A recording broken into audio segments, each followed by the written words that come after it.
Why is the Philippines, a country of over 7,000 islands, so obsessed with a sport invented halfway across the world? Not football, not baseball, not even a native sport. Basketball. From the sluns of Tondo to the pristine gyms of BGC, from tiny provincial towns to massive malls with rooftop courts, basketball is everywhere. And here's the thing, it's not just a hobby. For millions of Filipinos, it's life. But how did this obsession begin, and why has it lasted over a century? This is the story of how basketball became the soul of a nation.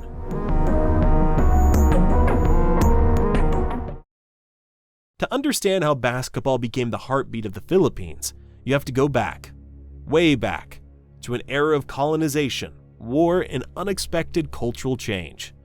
The year is 1898. The Spanish Empire is crumbling. After over 300 years of colonial rule, Spain loses the Philippines in the Spanish-American War. The islands are then handed over, not to the Filipino revolutionaries, who had been fighting for their independence, but to a rising new power, the United States. For the next 5 decades, the U.S. would govern the Philippines, and in the early years of this American occupation, the colonial government launched a nationwide campaign to modernize and educate the Filipino people. Enter the Thomasites, a group of over 500 American teachers named after the ship USS Thomas that brought them to Manila in 1901. They came with books, chalkboards, and a basketball.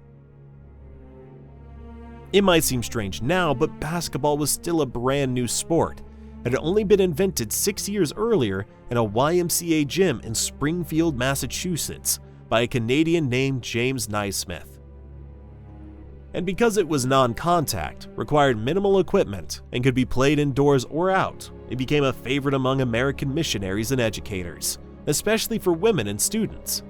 So when the Thomasites began teaching physical education in public schools across the island, they didn't bring footballs or baseball gloves, they brought basketball. In fact, some of the first organized basketball games in the Philippines were played by girls. In a deeply Catholic conservative society, this caused quite a stir. Priests complained it was immodest, but that didn't stop the movement. By the 1910s and 1920s, basketball had spread like wildfire across the archipelago. The appeal was instant. The rules were easy to learn, the space required was minimal, the physicality was intense but not dangerous. And it didn't take long before Filipinos began making the game their own. By 1913, the Philippines formed its first national basketball team. And by 1927, they were dominating the Far Eastern Championship Games, defeating China and Japan with ease. In 1936, at the very first Olympic basketball tournament in Berlin, the Philippines finished 5th place. That's not just good, it remains the best finish ever by an Asian nation in Olympic basketball history. Think about that. A small developing island country, just a few decades removed from colonization, was outplaying European powers and establishing itself as a basketball force. To Filipinos, it wasn't just a game anymore.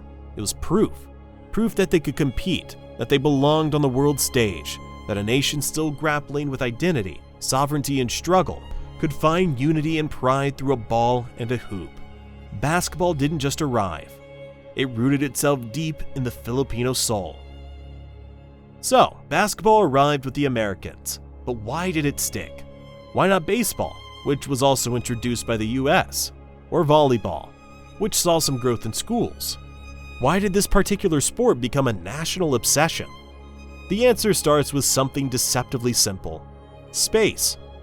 The Philippines is one of the most densely populated countries in the world. In places like Manila, you don't find wide open fields or sprawling school campuses. You find tight alleyways, makeshift shanty towns, communities built vertically, crammed into every corner. There's no room for a football pitch, but a basketball hoop, you can build one anywhere. On a tree, on a lamppost, even the side of a sari-sari store. The court doesn't have to be a regulation size. The ball doesn't even have to bounce properly. What matters is that you play. Basketball is a sport of improvisation, and that made it perfect for the Filipino spirit. In a country where 1 in 5 people still live in poverty, basketball offered something other sports couldn't: accessibility. You don't need cleats, you don't need protective gear, you don't need 11 players per side or expensive turf. All you need is a ball and something round to shoot into. Even when typhoons hit or blackouts shut off the lights, the games continue. It's not just commitment, it's resilience. Basketball is also uniquely suited to Filipino cultural values. This is a society that values community, barkadahan, friendship and belonging. And basketball is a team sport that thrives on chemistry, selflessness, and flair. It's also a culture that loves entertainment. Basketball isn't just a game here, it's theater.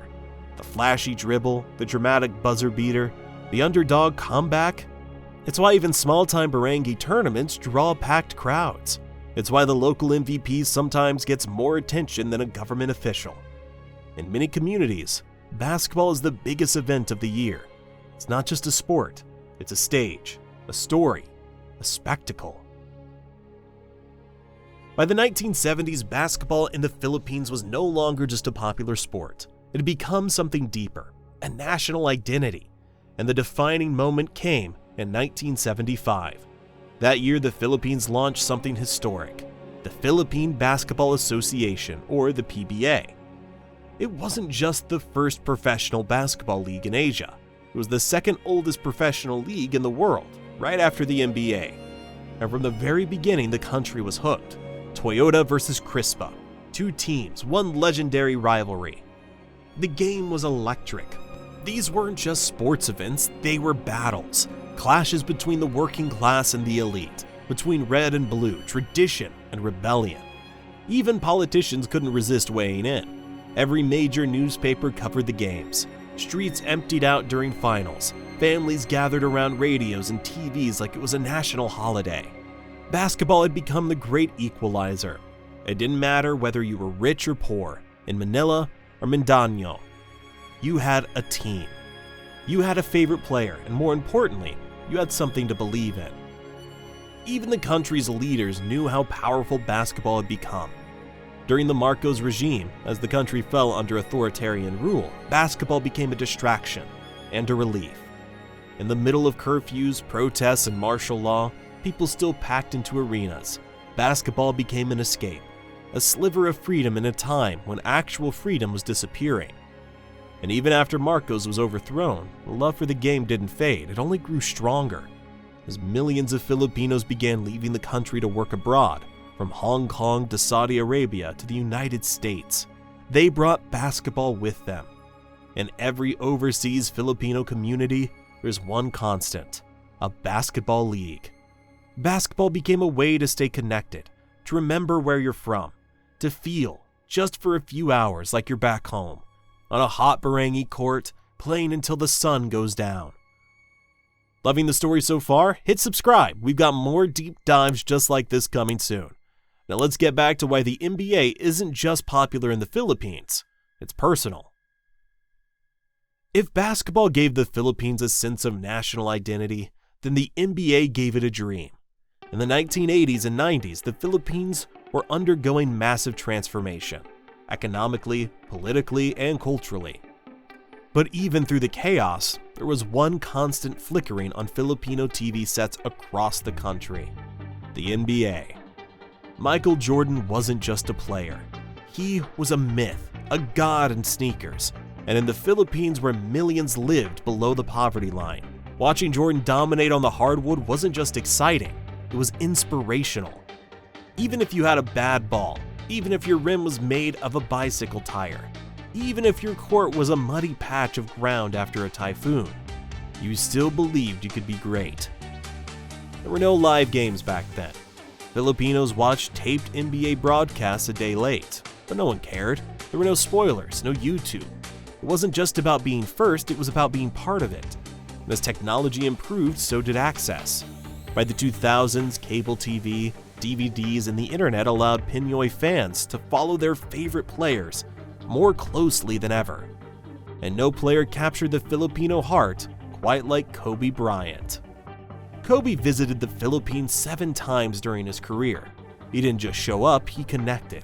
He greeted fans in Tagalog. He played street ball with locals. He made it feel like he understood us. So when he died in 2020, it wasn't just an international tragedy, it was personal. Thousands gathered across Metro Manila to mourn him. Makeshift altars, crying kids, street murals overnight. Because for Filipinos, Kobe wasn't just a basketball player, he was ours. The NBA understood this love, and they embraced it. In 2011, they launched the official NBA Philippines platform, quickly growing it into one of their most active global fan bases. Filipinos consume more NBA content per capita than almost any country on earth. And it's not just online. Filipinos wear the league. LeBron jerseys, Curry shoes, Laker snapbacks, even street vendors sell knockoff NBA gear right next to fresh mangoes and fish balls. Because for Filipino kids, the NBA isn't just some distant fantasy, it's the standard, the goal, the measuring stick of greatness.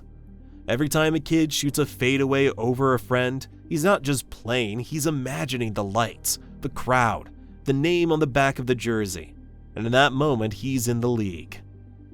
For all the love, passion, and raw talent, basketball hasn't always loved the Philippines back. And the uncomfortable truth? It's a game built for giants. The average Filipino man stands just over 5'4". It's not a weakness, it's biology. But in a sport where the rim is 10 feet off the ground and every inch matters, the height gap hurts. Even the best local big men, Junmar Fajardo, Japeth Aguilar, have struggled internationally, often playing undersized at power forward or center.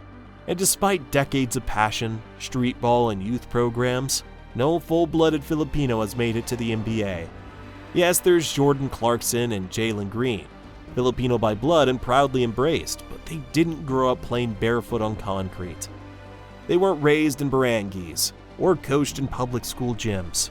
For many, it's a painful reminder. We're good enough to love the game, but maybe not to conquer it.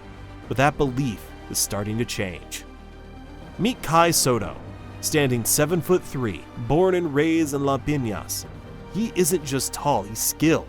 Post moves, vision, three-point range.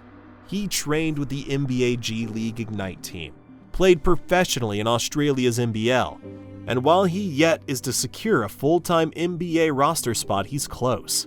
Closer than any full-blooded Filipino has ever been. He carries the weight of an entire nation's dream. Then there's AJ Edu, a defensive force, long, athletic, relentless. Injury setbacks have slowed him, but his ceiling is undeniable. And now playing for Toyama Grouses in Japan's B League, he's on a mission, not just to win games, but to prove that Filipino big men can compete on the world stage. And they're not alone. Across the country, new programs are investing in nutrition, height development, and advanced training from a younger age. Grassroots systems are learning, coaches are evolving, and kids, they're dreaming bigger. Because maybe, just maybe, the kids shooting jumpers barefoot in Davao or learning drop steps on a rooftop in Quezon City might not have to stop growing, literally or figuratively. Because for every inch they lack, Filipinos have made up for it in grit, heart, and relentless hope. By now you've probably figured it out. In the Philippines, basketball isn't just a sport, it's a mirror.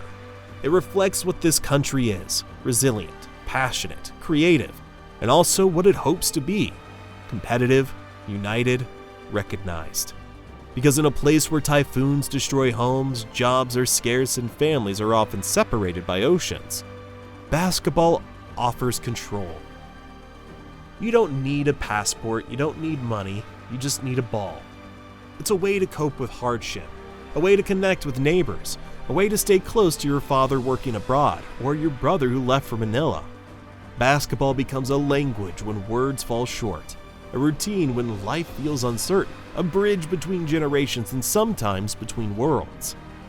Every Filipino who's ever picked up a basketball knows the feeling of shooting on a crooked rim, of playing in slippers until they break, of pretending to be Kobe or Jordan or Clarkson, with a crowd of 3 and a referee made of imagination.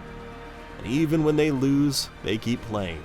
Because it's not about the trophies, it's about hope. Hope that hard work matters.